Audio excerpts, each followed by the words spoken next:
Howard Nurseries have been in business for 50 years, and to celebrate their anniversary this year, I've had the honour and privilege to interview David Howard and family to find out more about the history of the nursery and their passion for plants.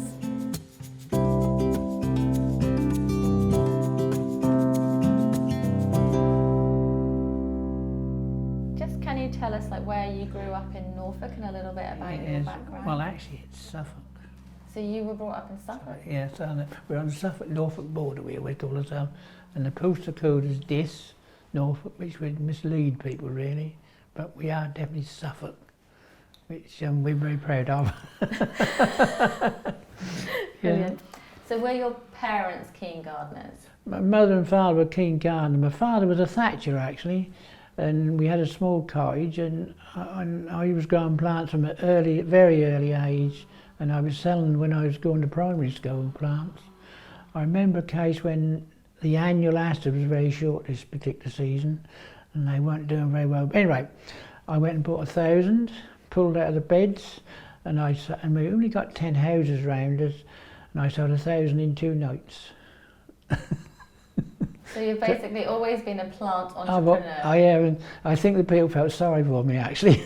What was it about plants that you loved so much? I don't know really. I think I was encouraged from the school days with the teachers really. We used to have nature walks around the village, and we'd go out in the countryside, down the lanes, and we'd be, even then I was looking at flowers. I think I see a little bit different from other people. I see it from the shapes, the colours, the foliage and all that. Well, some people just class them as flowers and that's it. But to me there's something about them. And I think if you can bring flowers or that sort of thing into your life, that do brighten things up a lot. That's what I'm out to, I suppose. But so I went from there, I suppose, yeah. Couldn't agree more with that, that's amazing. And I think my primary school teachers encouraged me too at that stage, and which I enjoyed really. Then I went on to the modern school, Hartsmere High School at and here again I got the same encouragement from the teacher, headmaster and everything, so that went from strength to strength from there. That's interesting actually, because there's less of that being taught in school at the moment, isn't there? Yes. What do you think about that? I think it's very sad really, because we used to have, at primary school, we'd have garden lessons once a week, one afternoon, and I suppose I picked a lot up from there. Yeah. And other ones would too, but now we have children come here from 15, 17, can't even use a knife even properly. Yeah. So, but that's all gone. It's a pity really, but living in the country, I just went from strength to strength all the while, with encouragement. What did your parents think about your enjoyment of plants? I don't really know if they realised what I was doing. I don't think I did myself really. I just carried on. And if you went around the green, I think it's about 10 houses, and all them houses were really involved with farm work. And I would know everyone, and I would go and see them, come in Dave, have a cup of tea. And I would learn off them, tremendous amount I learned off them. And that went from strength to strength, and they would encourage me. Everyone was out. I didn't realise this, I hadn't got a clue, but I was being encouraged by everyone really, I suppose. They could see that plant knowledge there, I suppose. That's amazing. Yes. Did you have any friends who were interested as well? Or I did have friends over time, and I used to like the football, I used to love tennis, and in the village we played tennis and football and various sports really, but plants was always there, which was lovely really, and I always go back to it. Did you have any books that you kind of took inspiration from? Just various books. I used to take garden magazines, regular, and read them. And there was one encyclopedia I sort of took in the early days. That was interesting. I wouldn't say it was the greatest of books, but someone would ask me a question, and I'd refer to this book, and then I'd go back and tell them perhaps. And that's how. And then as time moved on, I bought a nursery sort of modern practice garden book. That was very useful. But I suppose I learnt myself, and people helped me along the way, really. But you knew you had to sell plants to get a living. That's most important, to get the money in, really. But I think the combination, the two together, liking it and focusing on the money side of it, I wasn't nasty about money, but I had to get money in to run a business. Yeah. And that's how it went. I bought my first greenhouse when I was 16. That cost me £60. How did I do it? Picking blackberries. That's how I selling done them? it. Selling them, yeah. Well, I used to get £6 for them. I used to take them to the shop and she would sell the blackberries on. I'd go and go around a lot of Midders End and various places, and I'd sell them. I raised enough money to buy the greenhouse.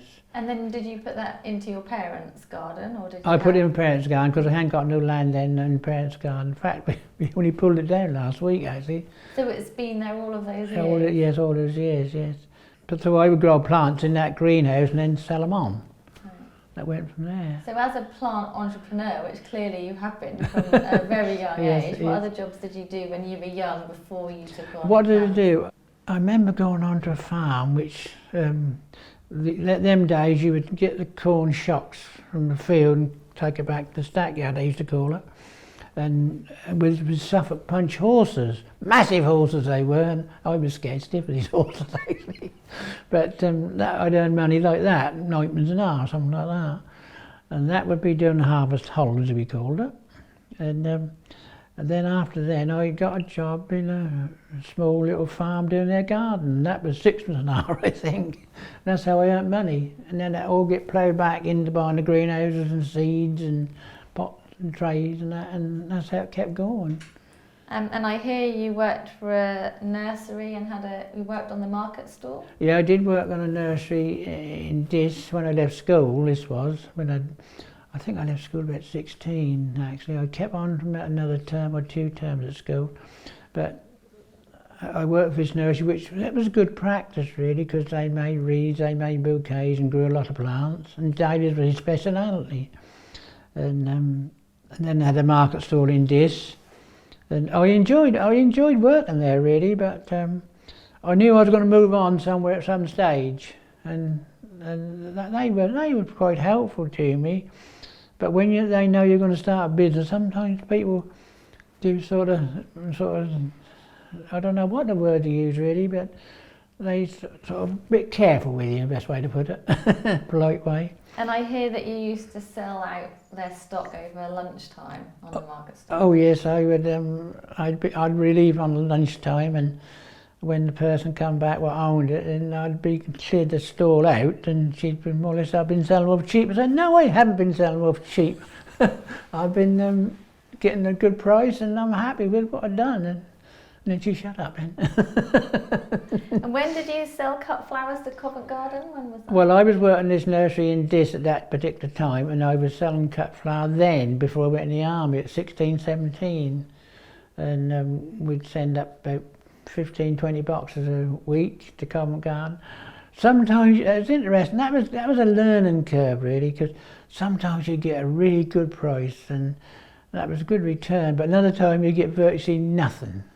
But there was a delivery from local areas to Covent Garden, which worked well really, and that's where I made a bit of money that way. Yes, I remember selling some sweet peas once, and we made a terrific price. And then the next week we done the same, didn't make a penny. So it is an up and down market, there's no doubt about it. But so then you joined the army? Then at 17 I went in the army. No, 18. Sorry, 18 you went in, and I volunteered to go in early because I wanted to. I don't know why, I just wanted to go in, and that was the best experience I had really. You're getting away from local people and mixing up. I went to Aldershot, which is the toughest place to go to, which was good. First thing you had was a haircut, which was good really, but that was good discipline for me, and I learnt a lot from that, a terrific amount. And I wanted to go to Malaya at the time, but they wouldn't never send me there. Don't know why.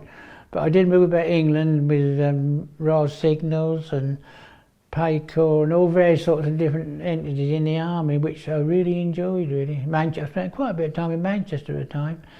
And where did I go? I went to a place in Manchester, National Line, There used to be a chap called Sarbuck, what used to go on the radio, garden man. I used to go and see his stall and see what he was. And this is when I was in the army. This was, and I was always learning, always looking to see what I could learn from it.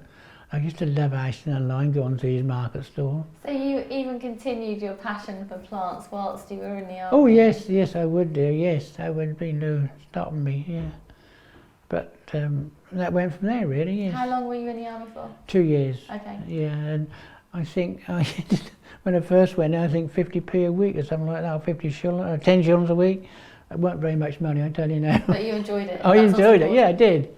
I went, actually, some would say, I went in the catering corps actually, I'd done 12 weeks catering, I ain't got a clue about cooking, but I'd done it and I enjoyed it.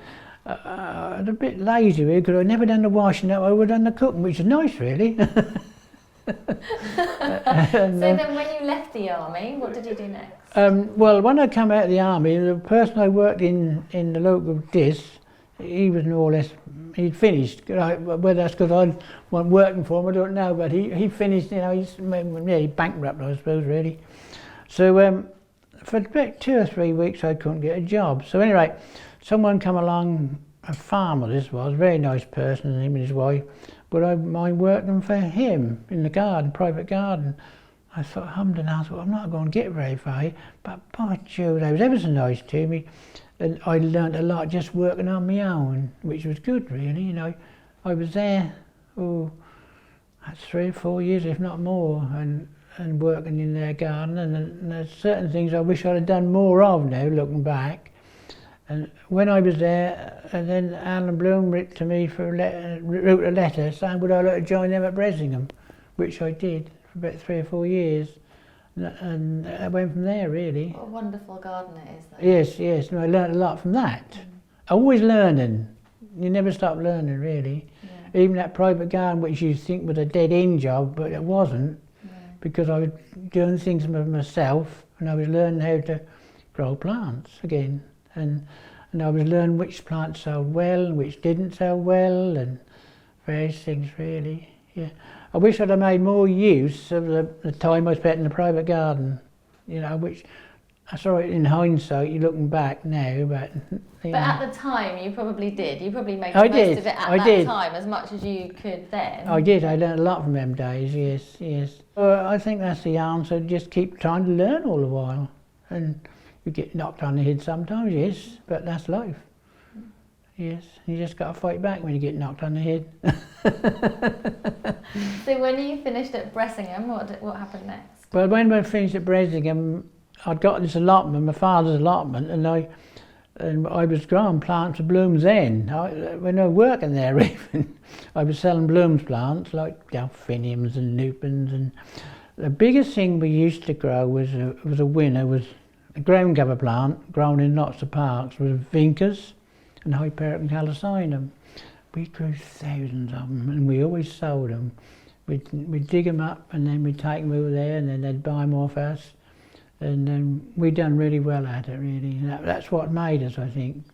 Got us into the business sort of frame in a bigger league. Bigger league, the best way to put it. Yeah, and we'd get from strength to strength. Not pushing much, just growing plants. But I think if you do a good job at something, people will find you out, you know. I once was told if you had the best thing, you live in the wild somewhere, people will still find you, which is about right actually, yes.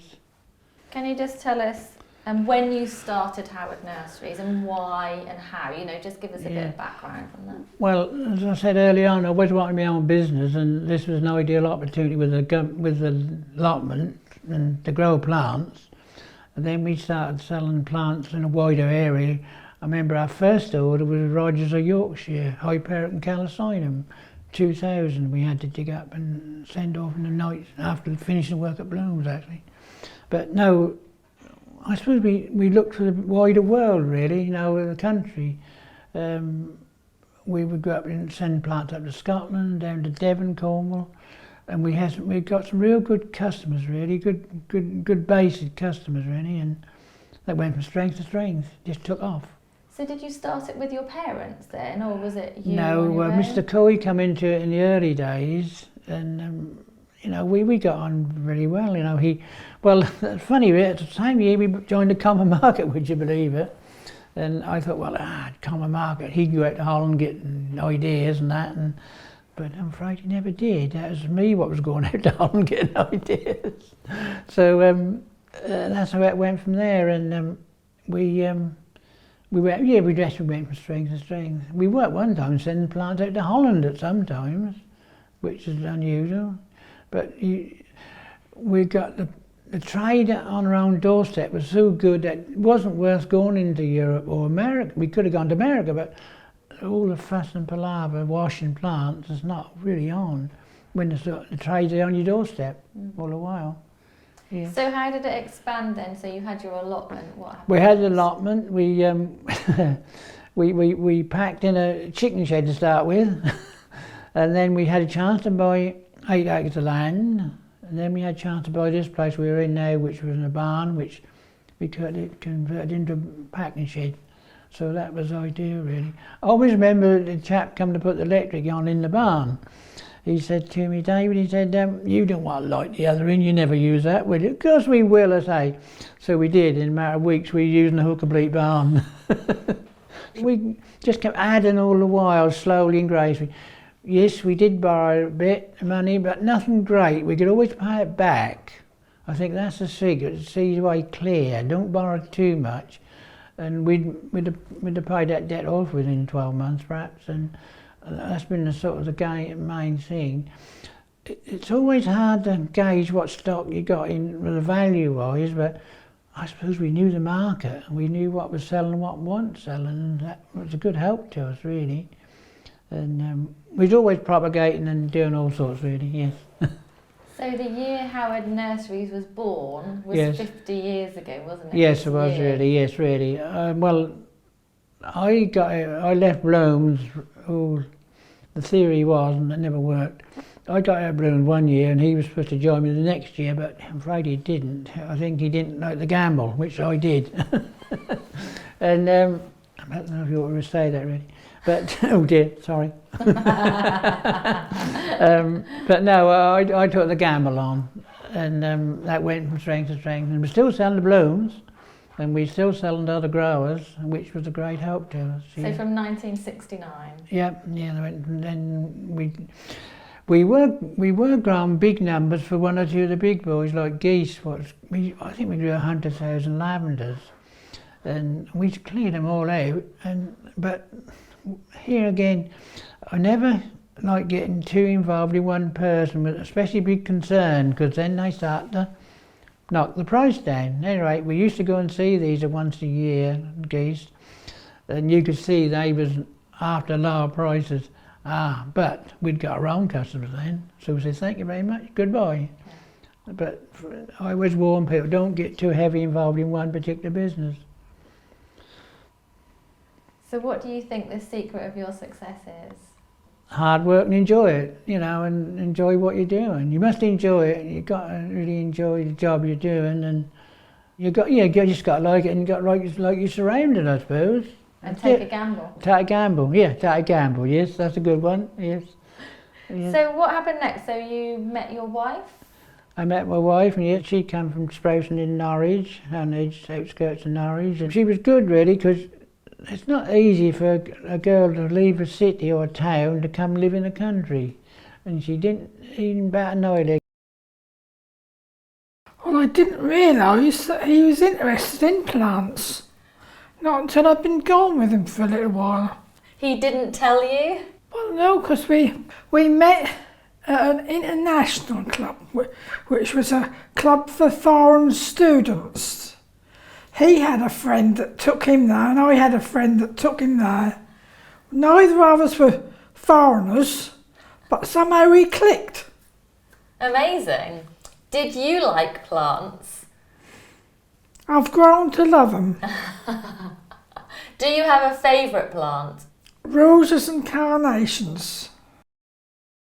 I had a house built just outside this, and that was got quite a nice bit of garden, but she helped in that, and she done the bookwork, which was damned handy at the time, And that kept things straight. If I was a penny out, I'd be told off. Where's that penny gone? But no, she was really good, and that is important to keep your books straight, because you can soon go wrong, and that's when trouble starts. So she's been an essential part of the business She as had well. in the early days, yes, in the early days. Yeah. And then she had worked on the nurseries, you know, doing cuttings. She's even cleaned the toilets out. So she's been right through the system, really. My dad was an accountant, and I think he helped me do the books in the early days. I used to be in full-time work, and we used to do them in the evenings. Wow. So you've been a part of this business since the very beginning as well, for 50 years? Yes, I have. Yes. I've been involved with the business all the way through. Behind the scenes? Behind the scenes. And then Christine came along? Then Christine came along when we moved back to Wortham, and that's when it went from strength to strength, I suppose, really, yes. I never forced Christine to come to business, but I suppose she's always had plants around her all her life, and she's just come back into it that way. And she's doing exactly what I would have loved her done. She went to Writtle, she'd done private gardening at Houghton in North Norfolk. They're the sort of jobs I would have loved to have done myself, but because I couldn't do it. First of all, I couldn't afford to go to Writtle College at that stage, because I hadn't got the money, really, when you think about it. And I was thinking about building the business up all the while, yes.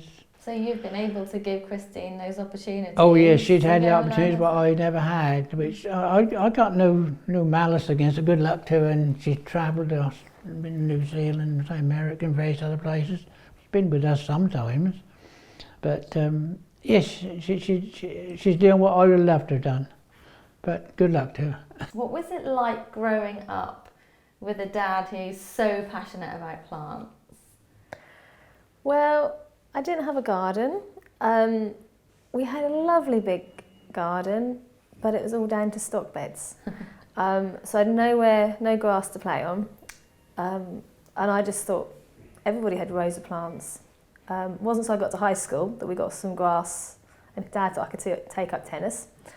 I wasn't very sport orientated, so that wasn't going to happen. And I just presumed everybody, when they went on holiday, they went to gardens or would go and see customers, and that was their way of perhaps educating me, leading me into the business. So you've always been involved in the business, really, in one way or another, without even realising it. Yeah. So visiting customers and going to gardens on holidays, even. Yeah, I remember we went to Jersey, we went to Nurseries Manor, who they're still a customer. Isle of Man, we went to a customer there, they picked us up from the hotel. Yeah, all over the country. Anywhere we went on holiday, we went to see customers, and that continued even once Mum and Dad just went on holiday.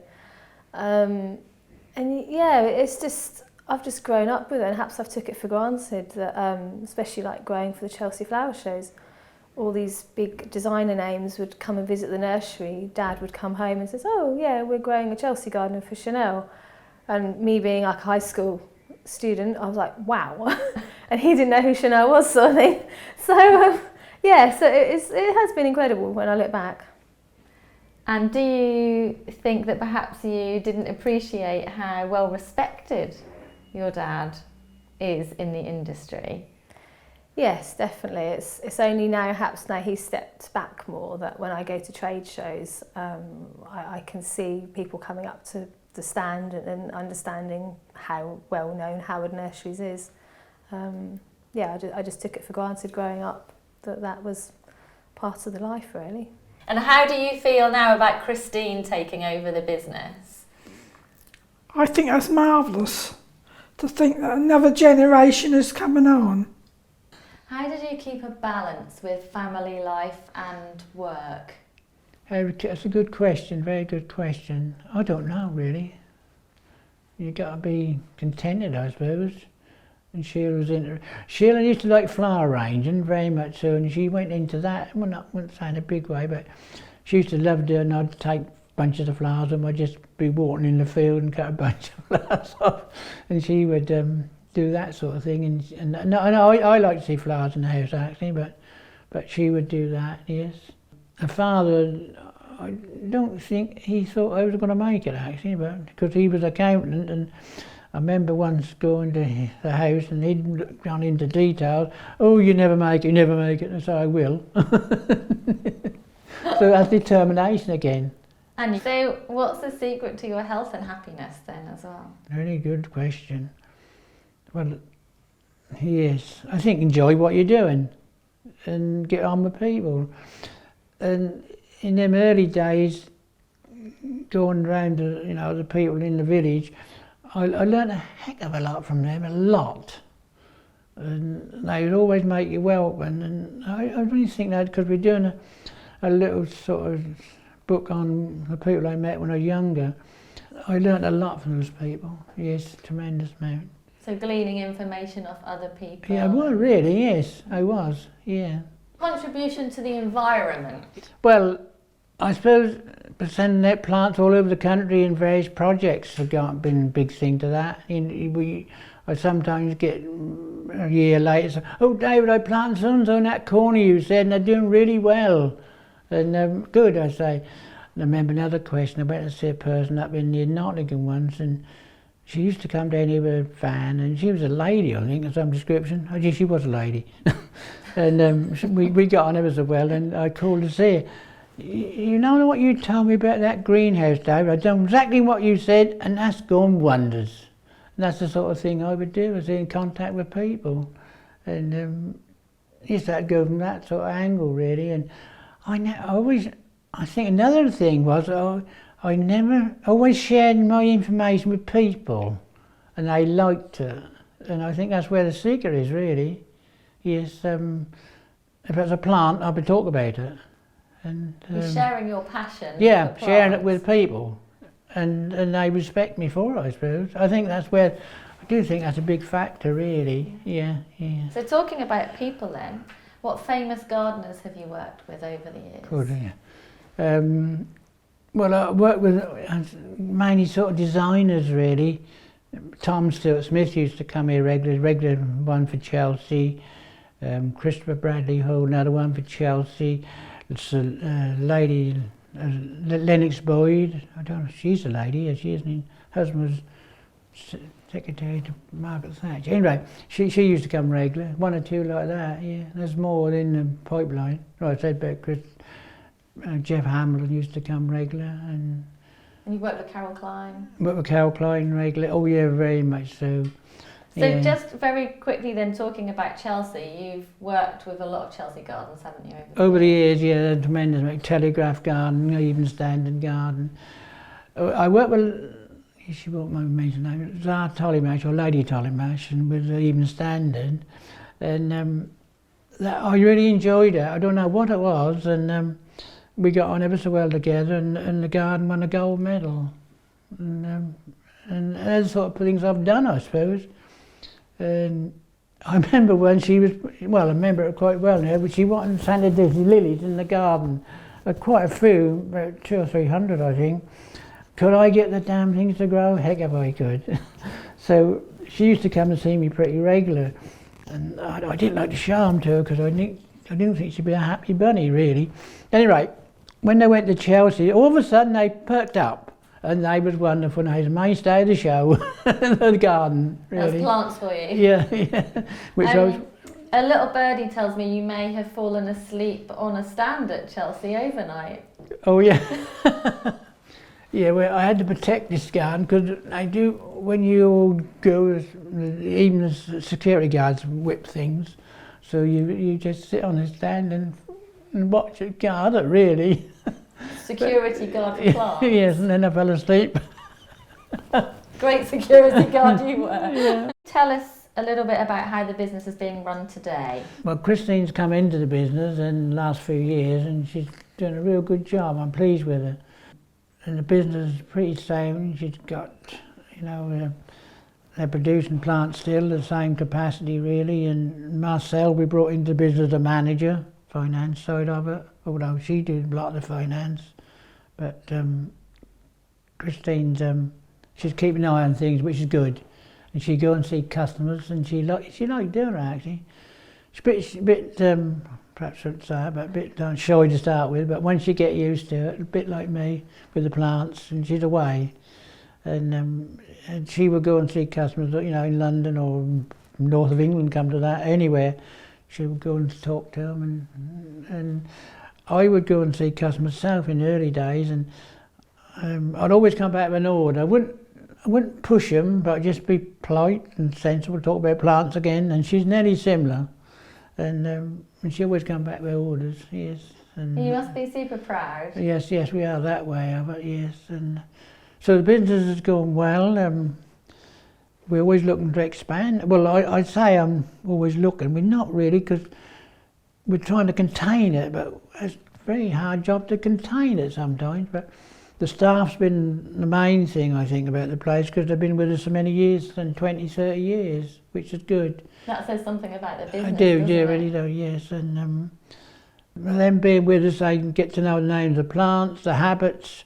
I often hear the phone calls ring sometime, and Aaron is a youngster in the office, and he would tell a person all about the plant, whether they're growing this condition or that condition, and into the conversation he's most probably got an order. And so that's all about that, really. So how do you think the business has evolved over the years? Has it changed? Oh, it's always changing, and you've got to accept that. And I think any business changed, really. When we first started, my brother used to get boxes from different shops and that, cardboard boxes, because he used to go around. And there, all the boxes are bought in, already made up, and so the name on is completely different. Yes. So things are changing all the while. Plants are changing, yes. What do you wish for the business going forward? What do I wish to? Well, keep it stable, keep the good quality up, and keep a good customer base is the main thing. We have got some good customers, real good, solid customers, and so I'll keep on the same principles, really, but just keep improving all the while. Bringing in plants from abroad, perhaps new ones. I think we've got new grass coming out this year. It's coming from Belgium. But no, keep improving all the while. Sometimes the plant will go out of fashion, and that's watching that fashion change sometimes, and sometimes you can influence that fashion in lots of ways, colour-wise. I remember when white was in with the women on what they wore. And white plants just took off, and at the moment everyone seems to wear dark clothes, don't they? Dark fruity plants so well. That do go down that road. There's no doubt about it. That's a really interesting. Yes, definitely. I actually, would you believe it? I sometimes watch the fashion shows on telly and see what the women doing on there sometimes. That is a great secret. Yeah. You know, the colours but. Black is a typical example, because black foolish plants are very popular. I remember when white, I think that hit home to me when white was in colour. And anything white would sell. That's weird, really, but you can't really put a finger on it. I think that's what we see in our eyes on magazines and various other things. Like Iris is white, or Iris is black would sell. You can't get enough of them. Yeah, that's how it goes. Yeah. So just talking about your long-term customers, do you want to say anything about those? Well, as I say, they're very loyal to us, and we make sure we're looked after. We say, like the RHS, we've been a supplier of them for a number of years. I think at least 30 or 40 years now, more perhaps. And we have done a lot with the National Trust over the years. It's nice to pick a magazine up, or looking at telly sometimes, and see your plants. I don't know what it is, but you can always tell your plants. I remember, I don't know, I shouldn't go into political wise, but I remember when Cameron and Clegg come out of number 10 when they got together. What did I see? Iris is outside in the garden at number 10. You know they're yours by the colour or the variety mainly, but that's the sort of thing I've seen over the years, yes. We've supplied the plants to American embassies quite a bit over the years. Oh, various people, I can go on forever and ever. Do you have any regrets? Do I have any regrets? No, I don't think I have. Sometimes you think, well, I wish I'd done that way or that way. But that will always happen. Growing plants, conditions. You are really fighting conditions sometimes. You go through cold spells, you go through wet spells, and you've always got to be prepared for either way. Now, for instance, I was in the pack and in the shed the other day, and we said, do you think we ought to get some more plants under cover because the snow is in Austria and in Holland? That might come here, give us a week to 10 days work under cover. And that's what you've got to do all the while, be looking ahead. I don't suppose there's never a dull moment, really, when you think about it. There's always something going on. Do you have any advice for Christine for the future of the business? I think she's doing good. I never forced her or said it. I think what I can do for Christine to help her is just point her in directions. And we're all the same. She won't agree sometimes, but as long as I point her, then she must probably come back and say, well, that's not a bad idea, that idea you suggested. So just point her and just leave it at that. And that works well like that, yeah. Why bare root plants? Well, at the time they were when we first started, was the in thing, and because in the meantime garden centres were coming along with all pretty pictures and pots to go out straight away to the customers, which worked well really, I suppose. But the bare root to those garden centres have waned quite a bit, I suppose, in time. But then there's people supplying those garden centres, so they've got to get the plants somewhere, or the landscapers have. So that's gone from there really. But why bare root? I don't know really, just economic to produce, I suppose, in mass production, with machinery, like planting machines or lifting machines, and you can get bigger volumes like that, and that's how it went really, yes. But the garden centre did change business, because when we first started, there's very few garden centres about. But they have taken off, obviously. But here again, things are changing, because we got more garden people. Well, they've got more money, but have garden designers go in, and we're dealing more with them now. Sometimes we could be, but I don't want to say too much. The garden centres could wane a bit, and the garden designers might pop up, which there's some good designers about. Youngsters coming on too. So whether we should see people having the gardens done by these garden designers, perhaps we will. And the garden centres might, well, I suppose the garden centres are being brought under one roof like the Wayvales this cut world, and there's not so many small ones about, not the family garden centres. But they're still pretty strong, and they're still going well, a lot on them, yes. Tell us about Dahlia David Howard. Dahlia David Howard, yeah. It must be 50 years old now, when I write. I used to do the Covent Garden market with a couple I told you, and I used to grow so many seedlings, and I'd grow about 1,000 seedlings, I suppose. I'd select the seed off the flowers I liked. One, Bishop of Llandaff, and one, there was a Dutch one, Bishop of Balligo, I think it was called. And I'd select these seeds off these seed heads, you see, and then grow the seed. Anyway, when I was in the army, I'd grew the seed, and my mother and father put these 1,000 seedlings out. I remember coming off leave one time, and I said, that one's going to be good, look after it. Yes, they said, we'll look after it, yes, no problem. But when I come out of the army, she'd give it away, Anna, to someone, the person what I used to work with. Give it to them. So next thing, that was all over the country in a matter of 2 years. So I didn't, and I wouldn't have never called it David Howard. That had been called, I haven't got a clue what to call it, but I wouldn't have called it David Howard. So who named it David Howard? Well, the chap took it away from mother, because that was David Howard Dahlia. We named it that. And that released, and that went. And no, I don't know what I would have called it, but I wouldn't have called it. No, I didn't like it to start with. I used to hate it. Why? I don't know. But what happened then, I do accept it now, after 50 years.